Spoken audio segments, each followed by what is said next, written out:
1910 का बस्तर विद्रोह, पहली चिंगारी जो 1910 में बस्तर के आदिवासियों ने ब्रिटिश शासन जंगलात विभाग के खिलाफ बड़ा विद्रोह करते हैं। उस समय जो है ब्रिटिश सरकार ने जंगलों का रिजर्व फॉरेस्ट घोषित कर दिया था, जिससे यह हुआ कि जो वहाँ के आदिवासी जो थे वहाँ शिकार, लकड़ी काटना, खेती करना। और इस विद्रोह का नेतृत्व किया गुंडाधुर नामक आदिवासी नेता ने।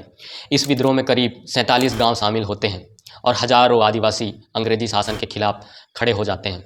भले ही यह विद्रोह दबा दिया गया हो, लेकिन इसने आदिवासियों के मन में यह विश्वास जगा दिया कि ज़मीन और जंगल पर इनका हक है और इसके लिए लड़ना बहुत ज़रूरी है, बहुत आवश्यक है।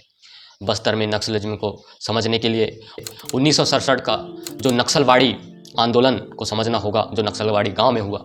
आइए इसको विस्तार से समझते हैं और इसका विश्लेषण करते हैं। जो 1967 में पश्चिम बंगाल के दार्जिलिंग जिले के नक्सलवाड़ी गांव में भू सुधार और किसानों के अधिकारों को लेकर आंदोलन शुरू होता है। यहाँ जमींदारों और भूमिहीन किसानों के बीच टकराव बड़े व्यापक तरीके से होता है। बहुत झगड़े होते हैं, बहुत आंदोलनकारी होते हैं। किसान जो रहते हैं वो ज़मीन के मालिकाना हक की मांग कर रहे होते हैं, जबकि ज़मींदार जो हैं पुलिस और सरकार के बल पर उनका दमन कर रहे होते हैं। इसी से जन्म हुआ नक्सलवादी नक्सल का जन्म आंदोलन, जिसका नेतृत्व चारू मजुमदार, कानू सान्याल और झारखंड के कुछ क्रांतिकारी नेताओं ने किया। यह आंदोलन वामपंथी विचारधारा जैसे मार्क्स और लेनिन माओ से प्रेरित था और ये मानता था कि हथियारबंद संघर्ष से ही शोषण का अंत हो सकता है।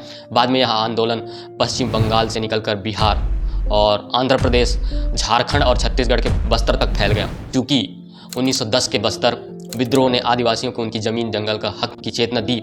1967 के नक्सलवाड़ी आंदोलन ने इस चेतना को एक हथियार और संगठन दिया। नक्सलवादी नेताओं ने बस्तर के आदिवासियों की पीड़ा को पहचाना और इसे क्रांति की भूमि बना दिया।